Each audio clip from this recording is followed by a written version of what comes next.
जदि आप सुभद्रा टंका पाई नाहांती आपको मु गोटे वीडियो कही जे जदि आपंकर किसी डाउट अच्छी ताहले आपण डाउट केमिति क्लियर करेंगे आपण सुभद्रार ऑफिशियल वेबसाइट को आसीपारे ऑफिशियल वेबसाइट को आसला परे आपनको सामने किसी एमिति इंटरफेस आसो तापर आपण कौन करेंगे ना आपण स्टाटस चेक करेंगे आपण आधार कार्डटा देकी आपण स्टाटस चेक करेंगे चेक कलापर कौन हम ना आपन को जना पड़ आप जानीपारे जे कौन असुविधा होती आपण जो स्टाटस से पेंडिंग पड़ी ना सक्सेसफुल होती जदि सक्सेसफुल हो तो ये 2-3 दिन भितर आपण पैसा पड़ जा कथा जदि न हो जदि पेंडिंग थी ताहले आपणकर पैसा केबे पड़ो ता विषय में भी डिटेल कथा आउ केते टंका पड़ो सेटा भी डिटेल कथा किंतु ता पूर्व मुझे आपको कहवाक चाहिए जे एठी केमिति चेक करेंगे से जिनसटा प्रथम आप जाणी रखु आपण निजे मोबाइल ही आपण निज मोबाइल आप घरे बसिकी क्या पाखक जबार दरकार ना आपण एठी निज घरे ही आप चेक करेंगे जे आपणकर जो सुभद्रा योजना स्टाटसटा अच्छी सीटा सक्सेसफुल होती ना हैनी ठीक अच्छे तो आपड़ केमी चेक करेंगे सर्वप्रथमे तो आप मोर डेस्क्रिप्शन में मुझे लिंक देदेवी ताकू आपड़ जाकि आप क्लिक करेंगे क्लिक कलापर आप सुभद्रार ऑफिशियल वेबसाइट को आसीजे आसला सांग मैंने आप ये देखूँ मु डेस्कटॉप साइट ऑन करी आपड़ जो डेस्कटॉप साइट केमी ऑन कराए जानी ना ताहले आपण या ऊपर क्लिक करेंगे ठीक अच्छे ये जो 3 डॉट अच्छी 3 डॉट उपर क्लिक करेंगे 3 डॉट उपर जिते क्लिक करेंगे क्लिक कलापर ये आपको देखा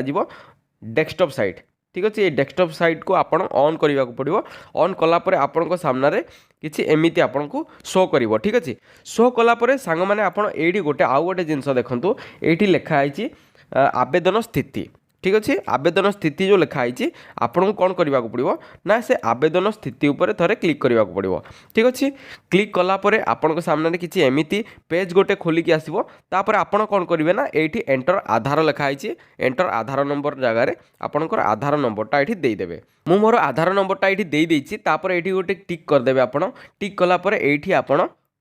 क्लिक करदेवे ठीक अच्छे जमीती आपड़ क्लिक करेंगे क्लिक कलापर आपण को जो आधार नंबर जो मोबाइल नंबरटा रेजिस्टर अच्छी से मोबाइल नंबर को गोटे ओटीपी जीव से ओटीपीटा आपड़ कौन करेंगे ना ओटीपी को आपड़ आणवे ओटीपी आनलापर ये आपड़ जो एंटर ओटीपी लिखाई से आपड़ पेस्ट करदेवे क्लियर सेटा पेस्ट कर सारा पर आपड़ से सबमिट करदेवे जितेबाला आप सबमिट करदेवे आपण सामने किसी एमती इंटरफेस आसो आपड़ ये देखिपे प्रथम कौन लिखाई ई केवाईसी स्थिति यहाँ कंप्लीट अच्छी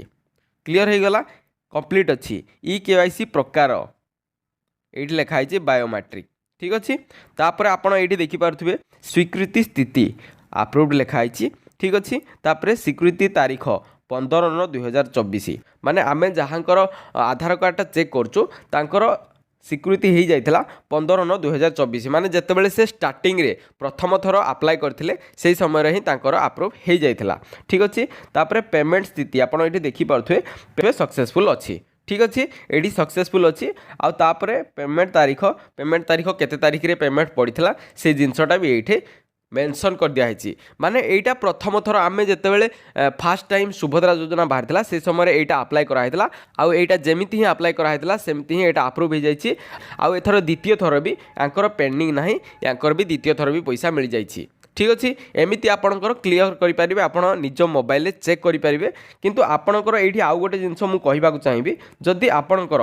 ये पेंडिंग देखा यहाँ अप्रूव न हो आउ ये जो पेमेंट स्थिति अच्छी सक्सेसफुल नथिबो आपनकर किसी पेंडिंग थिबो तो आपन जानी रखंतु आपनकर सक्सेसफुल हेनी आपनको पैसा आसीनी ठीक अच्छे तो कौन पर आसीनी आप ये चेक करने जे ई केवाईसी होती ना नाई जदि कंप्लीटेड लिखी तापर बायोमेट्रिक ये अच्छे तापर आपड़ गोटे कम करेंगे आपड़ किसी ना आप वेट करूँ 2 दिन 3 दिन वेट करूँ 2-3 दिन भितर आपंकर पैसा पड़ज है तापर मु थंबनेल आउ गोटे जिनस भी आपको लिखी आपको मेंशन करथिले आपण देखिथिबे थंबनेल रे जे 15,000 टंका आपण केमिति पाइबे ठीक अच्छे तो 15,000 टंका जदि आप पाइबा चाहूँगी ताहले गोटे काम करने को पड़ो आपको किसी ना आपण केवाईसी टी भलसे चेक करने जदि सबकि ठीक ठाक अच्छी ताहले आपण कौन करेंगे ना आपन को किसी करार ना आप राखी पूर्णिमा जाए आपको अपेक्षा करने को पड़ो कारण से मैंने कहते जे जार भी पैसा आसीनी प्रथम किस्ती आसीनी कि द्वितीय किस्ती आसीनी तो ताहले से कौन करेंगे ना राखी पूर्णिमा से 3टा जाक किस्ती एका बेले मिलिबो बुझीपारे आप माने 3टा जाक किस्ती 5,000